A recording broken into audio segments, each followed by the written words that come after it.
Good morning, church. Good morning. Happy Pride. I want to say thank you, so much gratitude to Reverend Thorne for inviting me to this pulpit this morning. Thank you to Reverend Dr. Weaver, a friend from way back, for the care and attention to receive me well, and to the entire Riverside team. And thank you, Maranatha,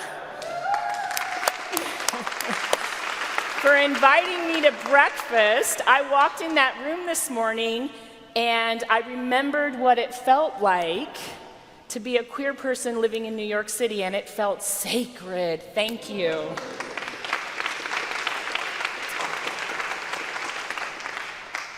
Will you pray with me?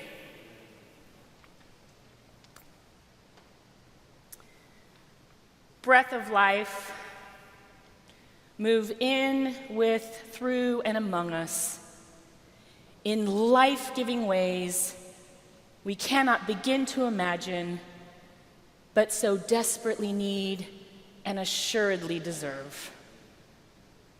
Amen.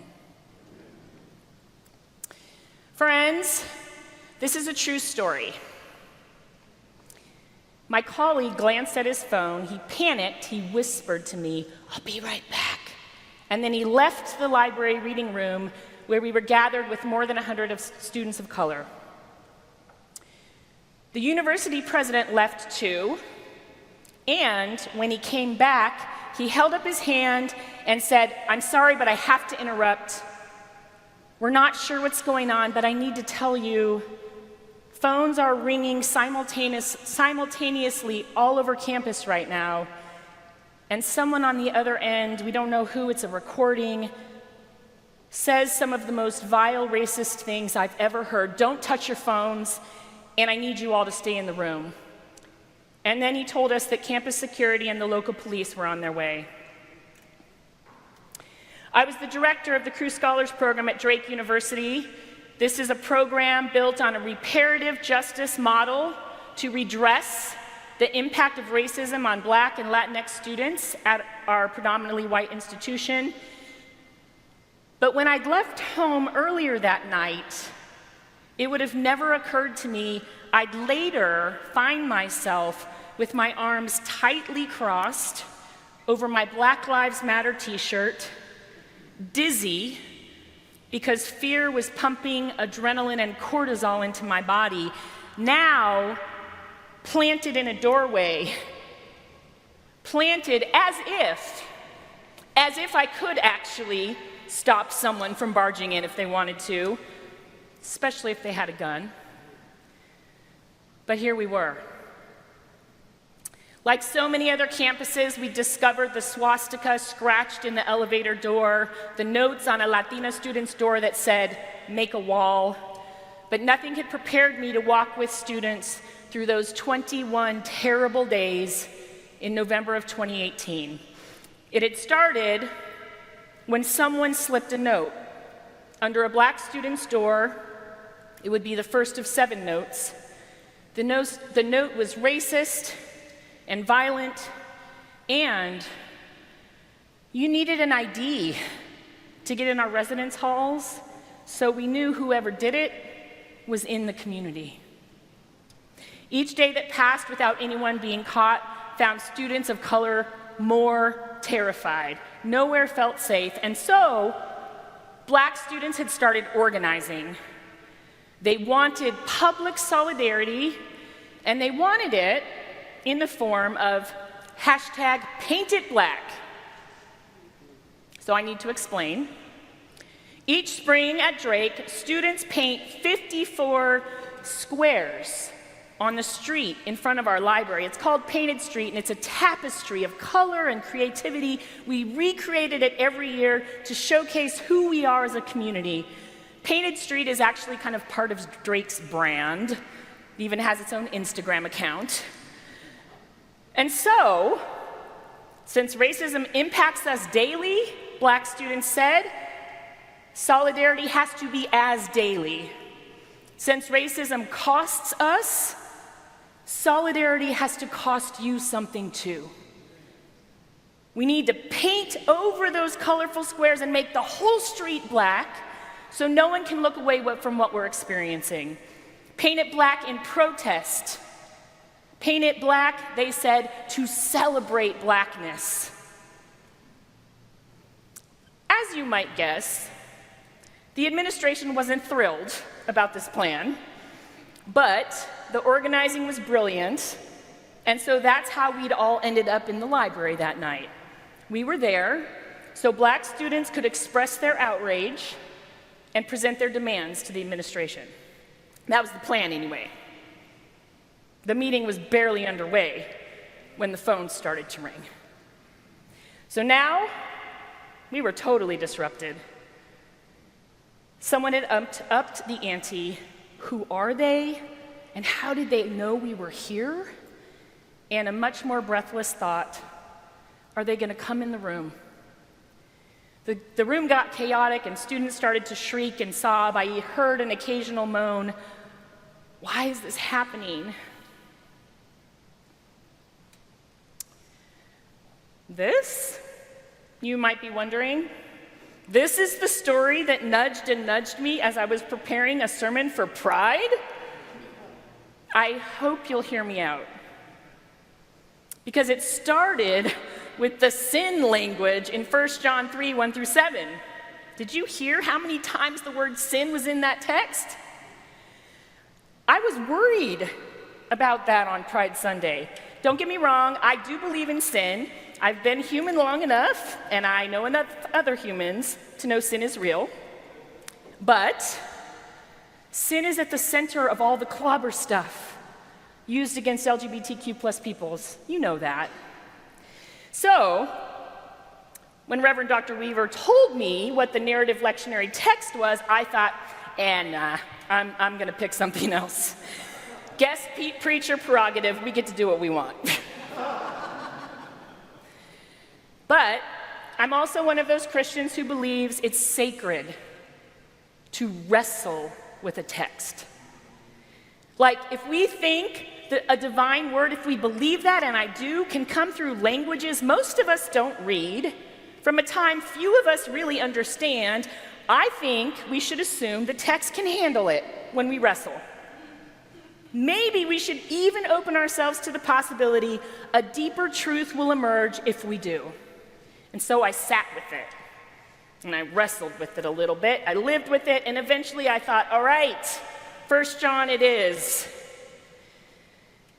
Now, 1 John is written to a community who are struggling to live together. Felt like there might be a word for us in there. A community in danger of fracturing. That also, I thought, might be able to preach. And the cause of the struggle and the reason for the fracture is sin. So I was listening to a podcast. It was a dialogue among Bible scholars, and they were explaining that 1 John is framed just like John the Gospel, which we also heard this morning. The writer puts his, in this case, struggling community, is helping them understand themselves, their lives, in the context of the entirety of the divine story. It's got creation to incarnation to salvation. And then there was this brilliant moment in the podcast when Dr. Joy Moore reminded her colleagues what sin is in the context of that large, whole divine story. Sin, she said, enters the story at the point when humanity decides being created in the image of God isn't enough. Sin enters when, because we don't fully know God yet, we decide to just doubt that being God-like is enough. And so what we do instead is we start to add more and require more and impose more and demand more and insist more. More is necessary if we are going to be worthy, acceptable enough. Now that is a word for Pride Sunday. Because if we understand that sin enters when we add caveats and exceptions and expectations and constructions about who we are beyond who we already are, if we understand that, then we can also understand that underneath that is a simple reality. Every single one of us, created in God's image, is enough, is beloved, just as we are. This is a true story. I heard a version of this story Friday. I was scrolling through Instagram, as preachers do, as I waited at the airport to come here, and I happened to catch a reel of a young black gay man. He actually goes to middle collegiate, sharing his journey to understand what an LGBTQ plus affirming church even meant. And then, as he was sharing, he described a moment where he, his words now, made the connection. I'm supposed to be exactly who I am. And not only, yes, that is worth clapping for. I'm supposed to be exactly who I am, and not only am I supposed to live my authentic truth, he said, we're all God's children. Friends, that is some queer love. And it's queer not because this young person is gay. It's queer because we live in a world where we're bombarded with self-improve, be more productive, prove your value, get a better body, become more acceptable. To what? To whom? We should ask that question. Bombarded with more is necessary, or leave more of your actual self at the door, please, messages. Messages all rooted in a sinful lie that we're not already enough. But there is a deeper word here, because it's very tempting for us to think pride is only about more visible, diverse representation. That pride is a warm, fuzzy meme about love is love finally winning. I do love those memes, I do. But pride's not primarily about that. There's a temptation, especially when we talk about LGBTQ plus lives and the church, to think that celebrating pride is about making the tent a little larger to include a few more different kinds of people, which takes me back to my story.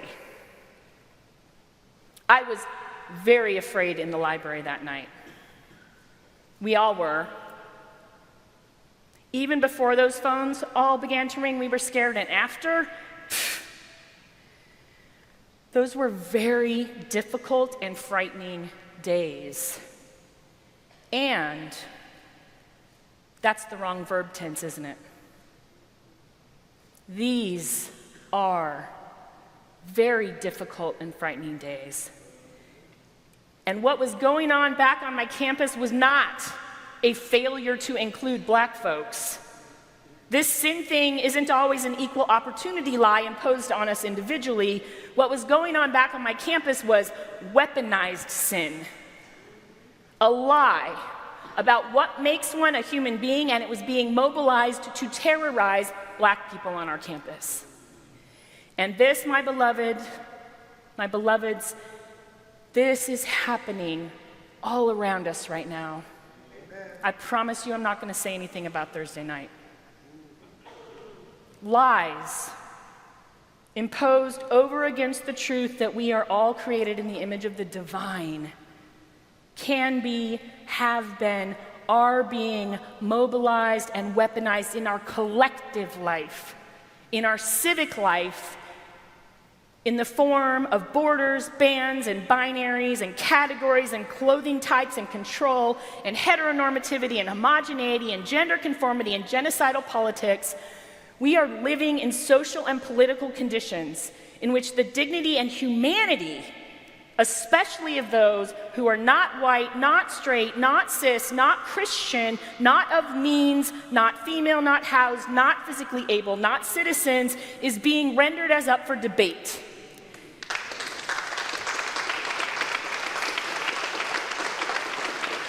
Weaponized sin. In a now struggling democracy, sin makes a community struggle, and it's become life-threatening for so many of us. And so, on a Pride Sunday, if we believe in the queerest love, the kind 1 John gives us a glimmering reminder of, then we have to wrestle. What are we called to say and to do and be about in times like this?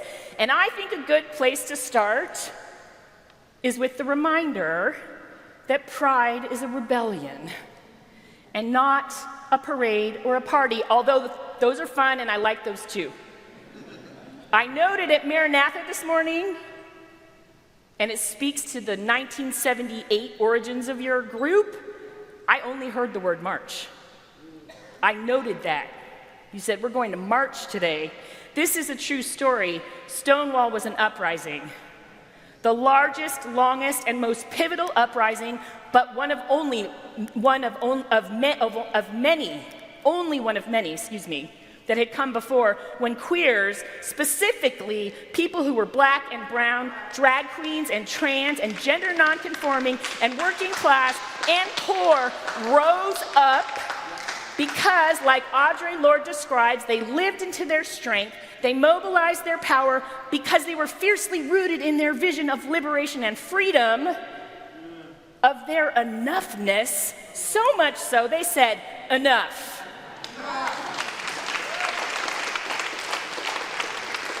The first Pride March, it was a march, it was called a march back then, was organized in 1970. I'm quoting from some of the archives. Among the organizers, they said, quote, to give the community a chance to gather together, to commemorate the Christopher Street uprisings of last summer, in which thousands of homosexuals went into the streets to demonstrate against centuries of abuse. Friends, something that deeply rooted in an unshakable conviction about the belovedness of all of us is required of all of us right now. It might look different here in New York City than it does where I live in Iowa. It might look different for me than it does for you. It might look different at my job than it does in my neighborhood, but it's required all of us together, something that rooted in the knowledge we are all beloved. I think our university president conferred for about a half an hour with police that night before he came back into the room and explained to us that a neo-Nazi group based in Idaho had hacked Drake's phone lines. National news had picked up the story about the notes and about Painted Black, and so that group knew we were all going to be in the library. They'd hacked the phones to terrorize us. Now listen, when the word Nazi came out of his mouth, my students panicked. But I will tell you what, I have never been so happy to hear the word Idaho in my life. For those of you for whom the Midwest is, it's a loss for you, but if the Midwest is flyover country for you, Idaho is nowhere near Iowa, which is where we were. We were not in any real physical danger, at least not that night. So after the initial panic ebbed, a black student who's a senior walked up to the front, grabbed the mic from the president, and said, okay, y'all, I know we're scared and all that, but we had a reason we came here tonight. Are we going to paint the effing street black or what? And with that, our sacred resolve came snapping back into focus, and we responded, oh yes, we are indeed going to paint the street, and 4 days later we did. We painted the street black. We did it together. And that story kept nudging me because we've got to do more than nod in loving affirmation when a young black gay man says, I'm supposed to be exactly who I am. We've got to stand publicly and live out solidarity when weaponized sin every day is making it oh so dangerous for him to say that. Pride isn't about making the tent larger. Pride is about publicly insisting the tent is always a flawed human construction. Often it's a kind of its own form of violence. Because no matter how big the tent we make is for them, there's always an edge. It always stops somewhere beyond which somebody else's enoughness doesn't get to come in. And so, when weaponized sin is aggressively shrinking the tent, creating death-dealing conditions for those being throttled out past its edges, nothing less is being asked of us, of all of us, than me throwing my lot in with you, and you throwing your lot in with me, and we throwing our lot in with them, and you throwing your lot in with them.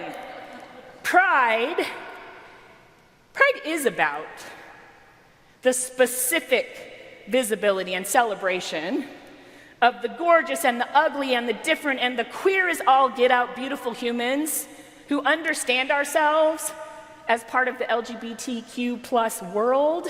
It is about that. I don't want to make a mistake about that. It is about that visibility. And it's also a sacred demand that all of us, regardless of orientation or identity, participate in collective liberation. White anti-racism, which is how I ended up in that library room that night, and public solidarity with Black and brown people is a queer journey. Standing with transgender people is a queer posture for someone who is cisgender. Insisting on universal access to spaces in a world where the lives and bodies of people with disabilities are ignored or discarded or degraded is queer. Men are being so queer when they stand with and for women's bodily autonomy. U.S. Christians aligning with Muslims and Jews against genocide and for ceasefire without deploying anti-Semitic tropes, queer as all get out.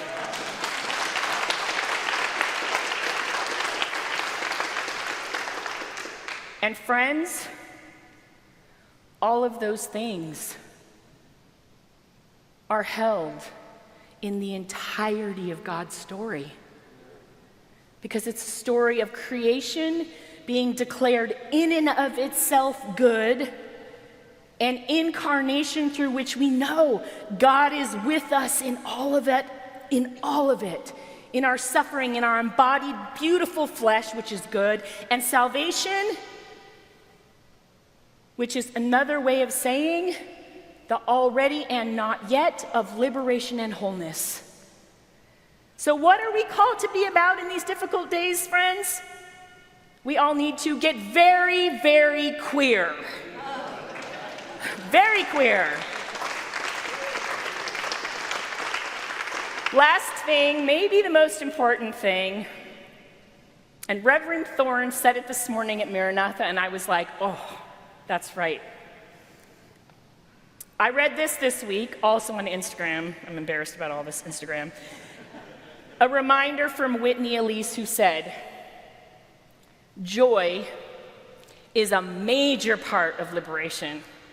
Joy is the conduit, the connectivity, the culmination of liberation. I went to the Dyke March last night. There was so much connectivity, and I felt the pulsing sacred divine all the way through it with the drums and the march. That's a march. Friends, this is a true story too. So a week after that night in the library, some of us were back in the library. Cru students had planned a celebratory meal there. They'd done it long before the notes incident had begun, which meant when we got there for the meal that night, we were in a very different state of heart and mind than we were when we'd planned it. There was so much exhaustion in the room. There was a lot of grief. But we sat together, the very same room where we were when the Nazis called, and the food was good. And we checked on each other, and we complained, we sighed, and we vented. Students loved up on each other, and faculty and staff loved up on everyone. And then someone said something funny. They told the kind of joke a good stand-up tells when they skirt that line right between inappropriate and hilarious, and use humor to process grief. The kind of joke that's healing if it's perfectly timed and perfectly delivered by the perfectly right person. Well, that's what happened. And so students started to laugh. And then one of them walked over to their bag and pulled out a speaker. And they turned the music on. I mentioned we're in the library, right? And then they turned it up. And then this community started to get out of chairs and started to dance, to be playful, to metabolize rage, to soften just a little bit from the necessary defiance that had carried us all to that point into expressions of joy and tenderness. The joy of connection and tender ways of being with one another. This isn't an all's well that ends well story. I want to be clear about that. But that community did reconsecrate that room. They reclaimed the very ground that violence and threat had dared tread on only days before. And you know how they did it? With laughter and dancing and double dutch. They did. They pulled out jump ropes in the library. Friends, pride is a public repudiation and refusal, nope, of the violence that normalizes some as enough while creating caveats and closets for others. And I want you to know that repudiation and refusal done together will almost always evoke joy. St. Audre Lorde said, "When I dare to be powerful, use my strength in the service of my vision, then it becomes less and less important whether I am afraid." Good news, you don't have to not be afraid. I'm afraid. Let's be afraid together. The theological promise of the queerest love of all is this: courage becomes possible when we stay planted in the vision of belovedness, created enoughness of all of us. And when we stay planted there together. So may we be about it.